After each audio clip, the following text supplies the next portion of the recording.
ಬಜೆಟ್ನಲ್ಲಿ ಆಶಾ ಕಾರ್ಯಕರ್ತರ ಬೇಡಿಕೆಗಳ ಈಡೇರಿಸಲು ಒತ್ತಾಯ. ಬಳ್ಳಾರಿಯ ಶುಕ್ರವಾರ ಇದೇ ಮಾರ್ಚ್ 2026ರ ಬಜೆಟ್ನಲ್ಲಿ ಆಶಾ ಕಾರ್ಯಕರ್ತರಿಗೆ ರಾಜ್ಯ ಸರ್ಕಾರದ ಈ ಹಿಂದಿನ ಘೋಷಣೆಗಳು ಹಾಗೂ ಇತರೆ ಬೇಡಿಕೆಗಳ ಈಡೇರಿಸಲು ಒತ್ತಾಯಿಸಿ ನೂರಾರು ಜನ ಆಶಾ ಕಾರ್ಯಕರ್ತರು ಪ್ರತಿಭಟನೆಯ ಮೂಲಕ ಮುಖ್ಯಮಂತ್ರಿಗಳಿಗೆ ಮನವಿ ಮಾಡಿದರು. ನಾವು ಈ ದಿನ ಏನು ಸ್ಟ್ರೈಕ್ನ ಹಮ್ಮಿಕೊಂಡಿದ್ದೀವಿ, ಇಡೀ ರಾಜ್ಯಾದ್ಯಂತ ಬೆಂಗಳೂರಲ್ಲಿ ಫ್ರೀಡಂ ಪಾರ್ಕಲ್ಲೂ 7 ಜಿಲ್ಲೆನಲ್ಲಿ ಬೃಹತ್ ಹೋರಾಟ ನಡೀತಾ ಇದೆ ಸರ್.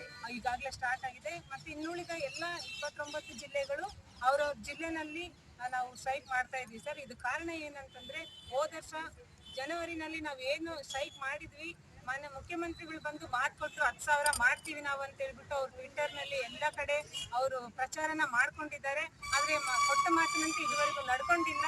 ಕೊಟ್ಟ ಮಾತನ್ನ ಉಳಿಸ್ಕೊಳ್ರಿ ಅಂತೇಳಿ ನಾವು ಮೊನ್ನೆ ಮುಖ್ಯಮಂತ್ರಿಗಳಿಗೆ ಈ ಮೂಲಕ ನಾವು ಬೇಡಿಕೆನ ಸಲ್ಲಿಸ್ತಾ ಇದ್ದೀವಿ ಸರ್. ಮತ್ತೆ ಇನ್ನೊಂದು ಮೇನ್ ಬೇಡಿಕೆ ಅಂತಂದ್ರೆ, ಆಶಾ ಕಾರ್ಯಕರ್ತೆಯರನ್ನ 7,000 ಜನ ಆಶಾ ಕಾರ್ಯಕರ್ತೆಯರನ್ನ ಕೆಲಸದಿಂದ ವಜಾಗೊಳಿಸ್ತೀವಿ ಅಂತ ಹೇಳ್ಬಿಟ್ಟು ಹೊಸ ಗೈಡ್ಲೈನ್ಸ್ ನ ತಗೊಂಡ್ಬಂದಿದ್ದಾರೆ ಸರ್. ಕೇಂದ್ರ ಏನು ಇದಿದೆ ಅದರಿಂದ ಯಾವುದೇ ರೀತಿಯಾಗಿ ತೆಗಿಬೇಕು ಆಶಾ ಕಾರ್ಯಕರ್ತೆಯರನ್ನ ಅಂತ ಹೇಳ್ಬಿಟ್ಟು ಕೇಂದ್ರ ಮಾರ್ಗಸೂಚಿನಲ್ಲಿ ಇಲ್ಲ ಸರ್. ಆದ್ರೆ ರಾಜ್ಯ ಸರ್ಕಾರದವರು ಇದನ್ನ ಹೊಸದಾಗಿ ತಗೊಂಡ್ಬಂದಿದ್ದಾರೆ. ನಾವು ಇದನ್ನ ಸಂಘಟನೆಯಿಂದ ಖಂಡಿಸ್ತಾ ಇದ್ದೀವಿ ಸರ್. ಉಗ್ರವಾಗಿ ಹೋರಾಟ ಮುಂದೆ ಕೈ ಎತ್ಕೋಬೇಕಂತೇಳಿ ನಾವು ಇವತ್ತು ಮಾಡ್ತಿರೋದು. ಏನು ಮಾರ್ಚ್ 6ರಲ್ಲಿ ಬಜೆಟ್ ಏನಿದೆ, ಆ ಬಜೆಟ್ಗೆ ನಮ್ಗೆ ನೀವು ಕೊಟ್ಟ ಮಾತಿನಂತೆ ನಡ್ಕೊಳ್ರಿ. ಈ ಬಜೆಟ್ ಅಲ್ಲಿ ನಮ್ಗೆ 10,000 ಮಾಡ್ರಿ, ಹಾಗೆ ಆಶಾ ಕಾರ್ಯಕರ್ತರನ್ನ ತೆಗಿತೀವಿ ಅಂತ ಏನ್ ಹೇಳಿದಿರಿ ಅದನ್ನ ಕೈ ಬಿಡ್ರಿ ಅಂತ ಹೇಳಿ ಮೇನ್ ಬೇಡಿಕೆನ ಇಟ್ಕೊಂಡಿದೀವಿ ಸರ್.